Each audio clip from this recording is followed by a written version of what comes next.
Next common ப்ராப்ளம்னு பார்த்தீங்கன்னா adenomyosis. So muscle layer of the uterus totally வந்து over thickness ஆகி பல்கி ஆயிடுச்சு அப்படின்னா பல்கி யூட்ரஸ். ஸோ இந்த கண்டிஷன் வந்து ஈஸ்ட்ரஜன் ப்ரொஜெஸ்ட்ரான் ரெண்டுமே அதிகமாக இருக்குது அப்படின்னா அந்த ஹார்மோன் இம்பேலன்ஸ்னால பல்கி யூட்ரஸ் ஏற்பட்டு சமயத்தில் ஒரு சிலருக்கு இந்த மசில் லேயரோடு சேர்த்து எண்டோமெட்ரியம் ஓவர் திக்னஸ் ஆகி எண்டோமெட்ரியோசிஸ் கண்டிஷன்லேயுமே வந்து நிறைய பேர் இப்போ ரீசெண்டாக நம்ம பார்க்க முடியுது.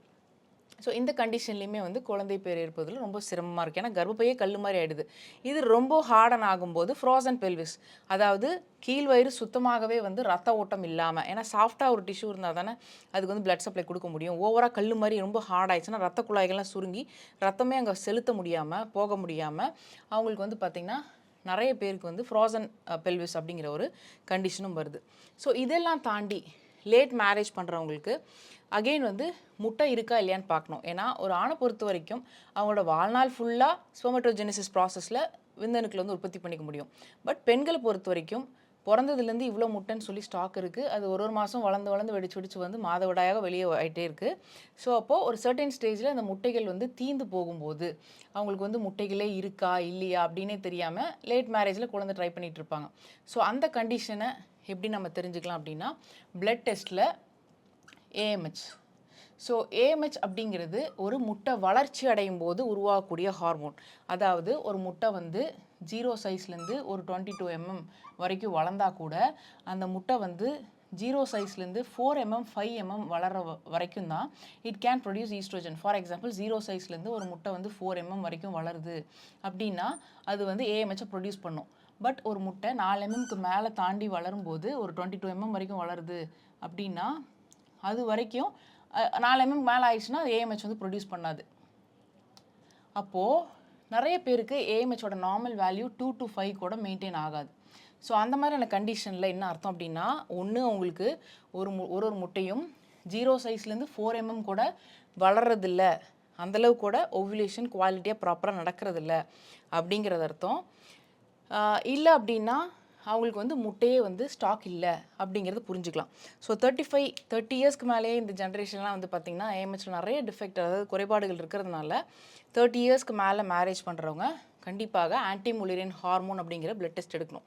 ஏன்னா அதை வச்சு எப்படி எக் ஸ்டாக்கை வந்து ஜட்ஜ் பண்ணுறாங்க அப்படின்னு பார்த்தீங்கன்னா ஒரு முட்டை வளரும்போது தான் it can produce AMH. So முட்டையிலேருந்து சுரக்கிற அந்த ஏஎம்ஹெச், அதாவது முட்டையிலேருந்து சுரக்கிற அந்த ஏஎம்ஹெச்சோட வேல்யூ பார்க்கணும் அப்படின்னா அவங்க வந்து பார்த்திங்கன்னா முட்டை வளரும்போது அந்த பிளட் டெஸ்ட் எடுப்பாங்க. அதாவது இன்றைக்கி தான் ஃபர்ஸ்ட் டே ஆஃப் பீரியட்ஸ் அப்படின்னா செகண்ட் டே ஆர் தேர்ட் டேலேருந்து, அதாவது செகண்ட் ஆர் தேர்ட் டே அந்த பிளட் டெஸ்ட் ஏன் எடுக்கிறாங்கன்னு பார்த்தீங்கன்னா ஒரு முட்டை 0 சைஸ்லேருந்து இன்றைக்கி தான் பீரியட்ஸ்னால் அடுத்த பீரியட்ஸ்க்கு இந்த மாதமே ரெடி ஆகும்போது முட்டை வளர ஆரம்பிச்சிடும். அப்போது இன்றைக்கி தான் ஃபர்ஸ்ட் டே ஆஃப் பீரியட்ஸ்னால் அடுத்த மாதத்துக்கு தேவையான முட்டை இன்றைக்கி வளருது இல்லையா 2வது நாள்லேருந்து. அதனால் செகண்ட் டே ஆர் தேர்ட் டேயில் வந்து இந்த ஏஎம்ஹெச் பிளட் டெஸ்ட் எடுத்து 2 to 5 இருக்கா அட்லீஸ்ட் மெயின்டைன் ஆகுதான்னு பார்க்கணும். ஸோ 2 to 5க்கு கீழே இருக்கிறவங்களுக்கும் ஃப்ரீக்வெண்ட் மிஸ்கேரேஜஸ் ரொம்ப ஜாஸ்தியான குவாலிட்டியாக முட்டை வளராத பட்சத்தில் அது வந்து அவங்களுக்கு குழந்தையும் நிற்காது. அப்படியே நின்னாலும் சமயத்தில் ஹார்ட் பீட் வராமல் மிஸ்கேரேஜ் ஆகிறதுக்கு இந்த லோ ஏஎம்ஹெச்சும் ஒரு ரீசன், ப்ளஸ் லோ எண்டோமெட்ரியம் திக்னஸும் ஏஜிங் லேட் மேரேஜில் வந்து ஒரு காரணமாக அவங்களுக்கு குழந்தை பேர் பெறுவதில் வாய்ப்புகள் இருக்குது. ஸோ இது இல்லாமல் ஒரு கர்ப்பப்பையில் கெட்ட காற்று நிறைஞ்சிருந்தா கூட ஸ்பெர்ம் வந்து இப்படி உள்ளே நீந்தி போய் அந்த முட்டையை மீட் பண்ணும்போது ஒரு காற்று கூட அதை அப்படியே அடித்து வெளியே தள்ளிடும் அப்படின்னு சொல்லி சித்த மருத்துவத்தில் சொல்லப்பட்டிருக்கு. இது இல்லாமல் இன்ஃபெக்ஷன், ஏதோ டிபி இன்ஃபெக்ஷனாக இருக்கலாம், அல்லது ஏதாவது யூட்ரின் வேர்ம்ஸாக இருக்கலாம், புழுக்களாக இருக்கலாம். இது என்ன பண்ணுது அப்படின்னா உள்ளே என்ட்ராகும் போதே ஸ்பெர்மை வந்து இந்த புழுவே வந்து அரித்து வெளியே தள்ளிடுது. அப்படி இருக்கும்போதும் இந்த முட்டையை வந்து போய் மீட் பண்ண முடியாமல் போயிடுது. இது இல்லாமல் வெஜினல் செக்ரீஷன்ஸ் வந்து பிஹெச் லெவல் மெயின்டைன் ஆகாமல் ரொம்ப அசிடிக்காக இருக்குது அப்படிங்கும்போது டெஃபினட்டாக உள்ளே போகும்போதே ஸ்பெர்ம் வந்து அழிஞ்சிரும்.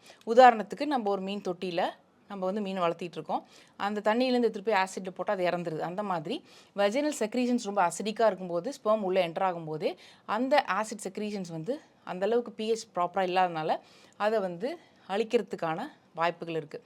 ஸோ இது எல்லாமே வந்து பார்த்திங்கன்னா நமக்கு இன்ஃபர்டிலிட்டியை ஏற்படுவதற்கான காரணங்கள் அப்படிங்கிறத புரிஞ்சுக்கணும். ஸோ இதுக்கு என்ன பண்ணலாம் அப்படின்னா பொதுவாக பெண்கள் வந்து ஒயிட் டிஸ்சார்ஜ் இல்லாமல் பார்த்துக்கணும் அப்படின்னா வீக்லி ஒன்ஸ் ஆயில் பாத் எடுக்கிறது, சோத்து கத்தாழை எடுத்துக்கிறது, அதுக்கப்புறம் வந்துட்டு வெந்தயம் ஊற வச்சு தண்ணி குடிக்கிறது, பெல்விக் எக்ஸசைசஸ், அதாவது ஸ்குவாட்ஸு, பட்டர்ஃப்ளை எக்ஸசைஸ் பண்ணுறது, சீக்கிரமாக தூங்குறது. ஏன்னா நிலாவோட சுழற்சியும் பெண்களோட பூப்பு சுழற்சி 28 நாள். ஸோ 3 சைக்கிளோட நம்ம அடாப்ட் ஆகி வாழ்கிறது, நிறைய காய்கறிகள் கீரைகள்லாம் சாப்பிட்டு மோஷன் ஃப்ரீயாக போய் நம்மளோட வாதத்தை கரெக்டாக மெயின்டைன் பண்ணல அப்படின்னா காற்று போய் கர்ப்பப்பைக்குள்ளே பூந்துக்குது.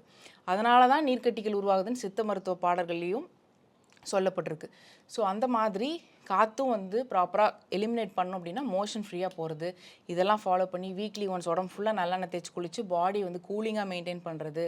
ஸோ இதெல்லாமே ப்ராப்பராக பண்ணிவிட்டு குழந்தைகள் பொறுத்த வரைக்கும் பெண் குழந்தைகளை பொறுத்த வரைக்கும் தாய்மார்கள் சின்ன வயசுலேருந்து ஈஸ்ட்ரோஜன் ரிச் ஃபுட்ஸை கொடுக்கணும். அதாவது கருப்பு எள்ளு உருண்டை, உளுந்துக்களி கருப்பட்டி நல்லெண்ணெய், அப்புறம் வந்துட்டு வெந்தயக்களி கருப்பட்டி நல்லெண்ணெய், இந்த மாதிரியான விஷயங்கள் வந்து ஒரு பியூபர்ட்டி அட்டைன் பண்ணால் அந்த காலத்தில் கிராமத்தில் எல்லா உறவினர்களும் அதை வந்து ஒரே ஒரு நாள் கொடுப்பாங்க. பட் ஒரு பெண் குழந்தைக்குமே பிறந்ததுலேருந்தே மாதம் ஃபுல்லாகவே முடிஞ்ச வரைக்கும் வாரத்தில் 2 நாள் 3 நாளாவது இந்த மாதிரி ஈஸ்ட்ரோஜன் அண்ட் ப்ரொஜெஸ்ட்ரான் ரிச்சை ஃபுட்ஸை வந்து கொடுக்கும்போது டெஃபினட்டாக கர்ப்பப்பையினுடைய ஆரோக்கியம் இருக்கும். ஏன்னா இன்றைக்கெலாம் வந்து பார்த்திங்கன்னா நிறைய பெண்கள் வந்து வரும்போது 16 வயசு ஆகியும் என் பொண்ணு ஏஜ் அட்டன் பண்ணல, 18 வயசு ஆகியும் என் பொண்ணுக்கு வந்து செகண்டரி செக்ஷுவல் கேரக்டர்ஸ், இப்போ வந்து பியூபிக் ஏரியாவில் வந்து ஹேர் க்ரோ ஆகலை, இல்லை பிரெஸ்ட் டெவலப் ஆகலை. ஸோ அந்த மாதிரி நிறைய கம்ப்ளைண்ட்ஸ் வந்து இருக்குது. ஸோ அவங்களோட life style and habits, food habits கேட்கும்போது சுத்தமாக எந்த விதமான சத்துக்களுமே எடுத்துக்கிறதில்ல. நம்ம என்ன சாப்பிட்றோமோ அதுதான் வந்து ஃபைனலாக சுக்கிலமாகவோ நாதமாகவோ கன்வெர்ட் ஆகுது. அப்படிங்கும்போது என்ன நம்ம உள்ளே போடுறோம் அப்படிங்கிறது குவாலிட்டியாக அடுத்த ஒரு தலைமுறையை வந்து உருவாக்கக்கூடிய ஒரு விஷயமாக டெஃபினட்டாக இருக்கணும். ஸோ அப்போது இந்த மாதிரியான உணவுகளை வந்து ஒரு பெண் குழந்தைக்குமே வாரத்தில் 2 நாளாவது அவங்களுக்கு ஸ்கூல் லீவ் இருக்கக்கூடிய சாட்டர்டே சண்டேவாவது இதெல்லாம் ஃபாலோ பண்ணுறது. அந்த காலம் மாதிரி சனிக்கிழமை காலையில் உட்கார வச்சு உடம்பு ஃபுல்லாக நல்லெண்ணெய் தேய்ச்சி குளிக்க வைக்கிறது அப்படிங்கிறது டெஃபினட்டாக ஒரு தாய்மார்களும் செய்யும்போது கரெக்டாக ஒரு பெண் வந்து அந்த டைமில் எந்த டைமில் பூ படையணுமோ அந்த டைமில் பூ படைஞ்சு எந்த டைமில் அவங்களுக்கு வந்து குழந்தை பெறணும்னு ஆசைப்பட்றாங்களோ அந்த டைமில் குழந்தை பேரும் வந்து அவங்களால டெஃபினட்டாக அடைய முடியும். ஸோ இதையும் தாண்டி இந்த நீர்க்கட்டி ஆகட்டும், அதே போல் மரட்டு புழுக்கள், கர்ப்பப்பையில் நிறைந்திருக்கக்கூடிய காற்று, ஃபைப்ராய்ட்ஸு, நீர்க்கட்டிகள், இது எல்லாத்தையும் வந்து கரைக்கிறதுக்கு உதவியாக இருக்கக்கூடிய ஒரு சின்ன ஹெர்பல் மெடிசன் நீங்கள் சொல்லுங்கள், நான் வீட்டில் இருந்தபடியே ட்ரை பண்ணுறேன் அப்படின்னா நிறைய வீடியோவில் நான் சொன்ன மாதிரி மலைவேம்பாதி தைலம், அப்படி இல்லைன்னா கருப்பட்டி, பூண்டு, பெருங்காயம், இது 3மே வந்து சமப்பங்கில் மிக்ஸ் பண்ணிவிட்டு டெய்லி ஒரு நெல்லிக்காய் அளவுக்கு பீரியட்ஸ் டைம்லேயோ மாதம் ஃபுல்லாகவோ எடுக்கும்போது கர்ப்பப்பையில் இருக்கக்கூடிய அழுக்குகள் எல்லாமே வந்து வெளியே வரும். மலைவேம்பாதி தைலம் பொறுத்த வரைக்கும் 1 கரண்டி அளவுக்கு நீராகாரத்தோட மாதவிடாய் சுழற்சி காலங்களில் 5 நாளோ 3 நாளோ எவ்வளோ நாள் பீரியட்ஸ் போதோ அப்போது அன்னைக்கு காலையில் வெறும் வயிற்றில் நீராகாரத்தோடையோ இல்லை ஒரு சூடான கஞ்சியிலையோ நீங்கள் கலந்து குடிக்கும்போது கர்ப்பப்பையை கிளென்ஸ் பண்ணுறதுக்கும் நிறைய வாய்ப்புகள் இருக்குது. ஸோ இது எல்லாமே நான் சொன்ன விஷயங்கள் உங்களுக்கு டெஃபினட்டாக உங்களோட ஃபர்டிலிட்டிக்கு ஹெல்ப் பண்ணும், சப்போர்ட் பண்ணணும்னு நினைக்கிறேன். இந்த வீடியோ உங்களுக்கு யூஸ்ஃபுல்லாக இருந்ததுன்னா ட்ரை பண்ணி பார்த்துட்டு கமெண்ட் செக்ஷனில் போட்டிங்கன்னா மற்றவங்களுக்கும் ஃபாலோ பண்ணுறதுக்கு அது ஈஸியாக இருக்கும். மேலும் உங்களுக்கு யூஸ்ஃபுல்லாக இருந்ததுன்னா மற்றவங்களுக்கும் ஷேர் பண்ணுங்கள். இன்னொரு டாப்பிக்கில் உங்கள் எல்லாரையுமே வந்து வேறு ஒரு வீடியோவில் சந்திக்கிறேன். நன்றி, வணக்கம். சிவன் வழி வந்த மிகச்சிறந்த